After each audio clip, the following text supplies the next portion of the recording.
کتنا مشکل کام ہے۔ خیر ہم لوگ بچتے بچاتے گلی میں آخر تک پہنچے تو زور سے کتوں کے بھونکنے کی آواز آئی۔ کتوں کے بھونکنے کی آواز سن کر میرا تو دل مارے خوف کے اچھل کر حلق میں آ گیا، مگر ہمت نہیں ہارنی تھی کیونکہ اس گھر سے ہمیں کافی سارا مال ملنے والا تھا۔ ہم دھیرے دھیرے قدم بڑھاتے آگے کی طرف جا رہے تھے، جبکہ گلی کی سنسناہٹ ہمیں اور بھی ڈرا رہی تھی۔ بہرحال تھوڑی ہی دیر کے بعد وہ دیوار آ گئی۔ اماں نے سب سے پہلے مجھے اپنے کاندھے پر کھڑا کیا اور مجھے اندر کی طرف کودنے کا کہا۔ میرے جانے کے بعد نہ جانے وہ خود کیسے دیوار پھلانگتے ہوئے اندر آ گئیں۔ اب ہم دونوں ماں بیٹی اس گھر میں جو چاہیں کر سکتے تھے۔ اماں نے اپنے دوپٹے کے نیچے سے وہ ٹارچ نکالی اور روشنی پھیلاتے ہوئے ہم آگے کی طرف بڑھنے لگے۔ سمجھ میں نہیں آتا تھا کہ کہاں سے چوری کا آغاز کیا جائے۔ سب سے پہلے ہال کے بڑے دروازے پر نظر پڑی جو لکڑی کا بنا ہوا تھا۔ عام دروازوں کی نسبت اس دروازے کا قد کافی بڑا تھا۔ اس کے اوپر لکڑی کے نقش و نگار بنے ہوئے تھے۔ اماں نے دیکھا دروازے پر ایک بوسیدہ سا تالا پڑا ہوا تھا۔ یہ تالا زیادہ مضبوط نہیں دکھائی دیتا تھا۔ اماں نے پاس پڑا پتھر اٹھایا اور تالے پر ایک زوردار ضرب ماری۔ تالا تھوڑی سی کوشش کے بعد نیچے گر کر ٹوٹ گیا تھا۔ خاصا زنگ آلود تھا۔ اب دروازہ کھولنے کی دیر تھی، لیکن دروازہ اتنا بھاری تھا کہ ہم دونوں مل کر بھی کھولتے تو ہم سے شاید نہ کھسک پاتا۔ پھر نہ جانے کیا ہوا کہ اچانک ٹھنڈی ہوا کا ایک جھونکا آیا اور دروازہ ایک ہلکی سے چرچراہٹ کے ساتھ کھل گیا۔ اندر بھی ٹھنڈی ہوائیں چل رہی تھیں، جیسے کمرے میں اے سی موجود ہو۔ سب سے پہلے ہم نے کمرے کا جائزہ لیا۔ قیمتی فانوس سے لے کر یہاں تک خوبصورت رنگ کے برتن بھی موجود تھے، جن کی قیمت ظاہر ہے کافی زیادہ تھی۔ میں سوچ ہی رہی تھی کہ ہم سب سے پہلے کیا چیز اٹھائیں کہ اچانک ہمیں دوسرے کمرے سے کسی چیز کے کھٹکھٹ کی آواز آئی۔ یہ آواز سن کر ہم دونوں چونک گئیں، کیونکہ گھر تو باہر سے بند تھا۔ ہم دیوار پھلانگ کر آئے تھے، پھر اندر کون ہے؟ ہم ماں بیٹی دونوں خاموش ہو کر بیٹھ گئیں کہ خدا نہ خواستہ کسی کو ہماری حقیقت کے بارے میں پتہ نہ چل جائے۔ خاموشی میں ہمیں ایک دوسرے کی سانسوں کی آواز بھی سنائی دے رہی تھی، لیکن مسئلہ ٹلا نہیں تھا۔ چند لمحے ہی گزرے تھے کہ سارے دروازے زور زور سے ہلنے لگے۔ ہمیں یوں لگا جیسے یہ کوئی زلزلہ ہو، کیونکہ یہ جھٹکے ایسے تھے کہ زمین ہلتی ہوئے محسوس ہو رہی تھی۔ کچھ بھی کہنا قبل از وقت ہوتا۔ میری ماں نے جب سمجھا کہ زلزلہ ختم ہونے کا نام نہیں لے رہا تو انہوں نے مجھے باہر بھاگنے کا اشارہ کیا۔ میں ان کے پیچھے تھی۔ ماں بھی باہر کو بھاگنے لگیں۔ جو ہی میری ماں نے برآمدے میں قدم رکھا تو باقی باہر کے دروازے بھی زور زور سے ہلنا شروع ہو گئے۔ میں نے دیکھا سامنے کا دروازہ جہاں ہم سے باہر نکلنا تھا وہ اچانک بند ہو گیا۔ میری اماں بھاگتے بھاگتے دروازے سے باہر نکل گئیں۔ میں پیچھے اکیلی رہ گئی۔ میرا تو خوف کے مارے برا حال تھا۔ میں یہاں کھڑی خوف سے تھر تھر کانپ رہی تھی کہ اچانک میں نے دیکھا دروازے سے اندر ایک سفید سایہ داخل ہوا۔ وہ میرے سامنے سے گزرا اور دیکھتے ہی دیکھتے پورا کمرہ سفید روشنی میں ڈوب گیا۔ لیکن میرے سامنے جو عجیب و غریب خلقت کھڑی تھی اس نے خوفناک شکل اختیار کر لی۔ میری نظر اس کے ہاتھ پر پڑی تو یہ دیکھ کر میری روح فنا ہو گئی کہ اس کے ہاتھوں میں ایک تیز دھار آلہ تھا جو خون آلود ہو چکا تھا۔ اس سے خون کے قطرے ٹپک رہے تھے۔ بال بے حد سرخ تھے۔ آنکھوں کی پتلیاں اپنی جگہ سے غائب تھیں، جبکہ پتلیوں کی جگہ سے آگ کی مانند شعلے نکل رہے تھے۔ اس کے ہاتھوں پر کالے اور سیاہ رنگ کے بال تھے۔ ناخن حد سے زیادہ بڑھے ہوئے تھے۔ ان سے روشنی نکل رہی تھی۔ ایسا لگ رہا تھا جیسے یہ اگلے ہی لمحے مجھے نگل جائے گا۔ اس کا جسم عجیب سا تھا۔ پاؤں ناقابل حد تک بڑھے ہوئے تھے، جن کی انگلیاں لوہے کے کڑے جیسی معلوم ہوتیں۔ اس کے سارے جسم پر سرخ دھبے تھے جو یقیناً خون کے تھے۔ اس کا سارا جسم بدبودار تھا۔ مجھے کافی دیر تک وہ ٹکٹکی باندھ کر دیکھتا رہا۔ پھر اس نے خوفناک آواز میں کہکہا لگایا۔ اس کا کہکہا سن کر میرا دل اندر تک دہل گیا۔ میری سانس جیسے رکنے لگی۔ خوف سے میرے دانت بجنے لگے۔ تبھی اس نے مجھے گلے سے پکڑا۔ میری تو جیسے سانس رک گئی تھی۔ کسی نے میرا دل مٹھی میں لے لیا تھا۔ میں بہت ڈر گئی۔ میں دل ہی دل میں سوچنے لگی کہ میں نے اور میری ماں نے خود سے منصوبہ تو بنا لیا، لیکن منصوبے پر عمل کرنے کے لیے ہمیں کتنی اذیتوں کا سامنا کرنا پڑا۔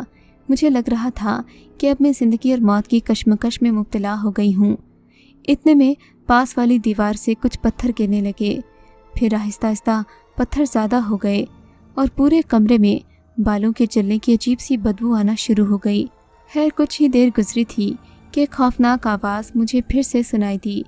یہ آواز اتنی اونچی تھی کہ میرے دونوں کانوں کے پردے ہل کر رہ گئے۔ پھر میں نے دیکھا وہ میرے فرشتوں کو بھی معلوم نہیں تھا۔ ایک سفید سایہ میرے سامنے سے گزرا، جسے دیکھ کر میں ڈر کر بے ہوش ہو گئی۔ جب مجھے ہوش آیا تو میں ایک قید خانے میں تھی۔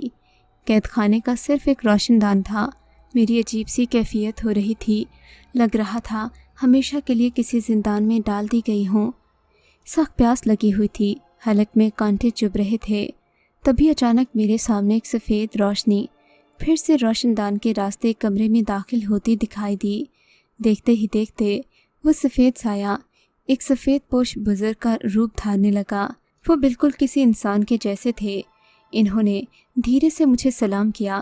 میں نے سلام کا جواب دیا تو آ کر میرے ماتھے پر ہاتھ رکھا۔ مجھے لگا جیسے کسی نے میرے جسم پر ٹھنڈا یخ پانی گرا دیا ہو۔ اب مجھے مکمل ہوش آ گیا تھا۔ میں نے آنکھیں کھول کر دیکھا، میرے سامنے ایک نفیس لباس میں ملبوس بزرگ شخصیت کھڑے تھے۔ تبھی انہوں نے آ کر ایک دروازہ کھولا جہاں سے اذان کی آوازیں سنائی دے رہی تھیں۔ یہ آوازیں اس قدر خوبصورت اور مدھر تھیں کہ میرے کانوں سے ٹکراتے ہوئے سیدھا میرے دل میں اتر گئی تھیں۔ میں نے پہلی بار اللہ تعالیٰ کو یاد کیا تھا، دل سے اللہ کو پکارا تھا، اپنے گناہوں کی معافی مانگی تھی۔ یا اللہ مجھے اس قید خانے سے نجات دلا دے۔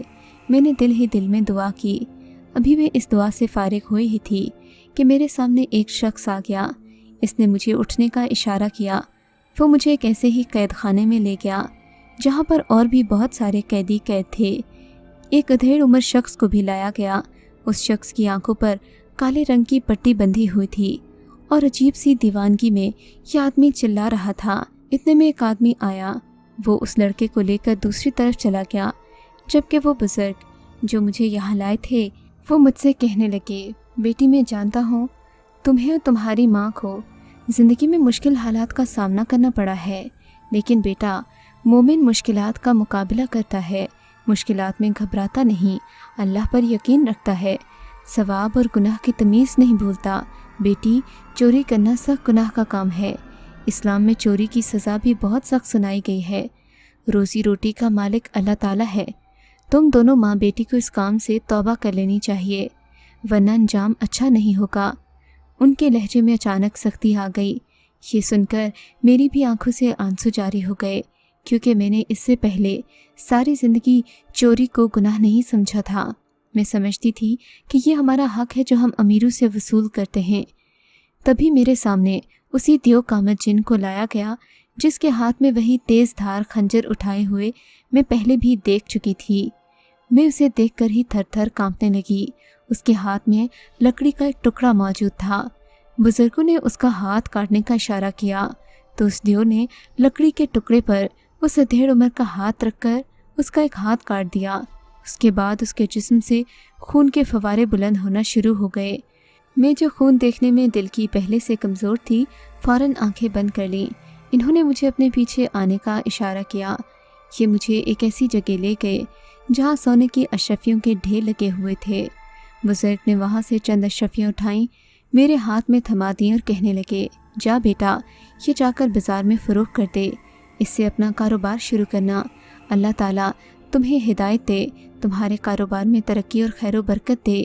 بزرگ کی بات سن کر مجھے بہت خوشی ہوئی، اطمینان کی ایک لہر میرے دل میں دوڑ گئی۔ جاتے جاتے وہ کہنے لگے، بیٹا اللہ نے اسلام میں چوری کی سزا ہاتھ کاٹنا مقرر کی ہے، جس کا ثبوت تم اپنی آنکھوں سے دیکھ چکی ہو۔ ہمارے جنات کے خاندان میں اس سزا پر بالکل من و عمل کیا جاتا ہے، لہٰذا آئندہ بھول کر بھی ایسی کوئی غلطی نہ کرنا۔ اللہ تعالیٰ نے حق حلال میں برکت رکھی ہے، اسی میں سکون ہے، اسی میں راحت ہے بیٹی۔ میں نے ان بزرگوں سے وعدہ کیا کہ میں آئندہ بھول کر بھی کبھی ایسی غلطی نہیں کروں گی، وہ ایک بار مجھے معاف کر دیں۔ بزرگ کہنے لگے، معاف کرنے والی اللہ کی ذات ہے۔ پھر انہوں نے مجھے سلام کیا اور آنن فانن غائب ہو گئے۔ زوردار دھماکے کے ساتھ آندھی چلنا شروع ہو گئی۔ جب آندھی اور طوفان تھم گیا، تو میں اپنے گھر کے بالکل سامنے کھڑی تھی۔ میں اپنے دل میں بے حد شرمندہ تھی۔ میری ماں بھی آنکھوں میں ندامت لیے کھڑی تھی۔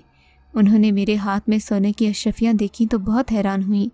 میں نے سارا معجزہ اپنی ماں کو سنایا تو ان کی آنکھوں سے آنسو چھلک پڑے۔ ہم دونوں ماں بیٹی نے سونے سے حاصل شدہ رقم اپنے والد کے حوالے کی تاکہ کچھ کاروبار کا سلسلہ شروع ہو سکے۔ اللہ تعالیٰ نے ہمارے کاروبار میں برکت دی، حلال کا پیسہ گھر آنا شروع ہوا تو رب نے خوب برکتوں سے نوازا۔ آج الحمدللہ اللہ کے دیے ہوئے سے ہم ضرور صدقہ کرتے ہیں، غربا کا حصہ نکالتے ہیں، جس پر ہم رب کا جتنا بھی شکر ادا کریں اتنا ہی کم ہے۔ اگر آپ کو یہ کہانی اچھی لگی ہے تو اس ویڈیو کو لائک کیجیے اور اس طرح کی مزید ویڈیوز دیکھنے کے لیے ہمارے چینل کو سبسکرائب کیجیے۔ اور ہاں، اگر آپ کی کسی دوست، رشتہ دار یا بہن کے ساتھ خدا نہ کرے ایسا کوئی واقعہ پیش آیا ہے تو ہمیں کامنٹ سیکشن میں اس کے بارے میں ضرور بتائیے۔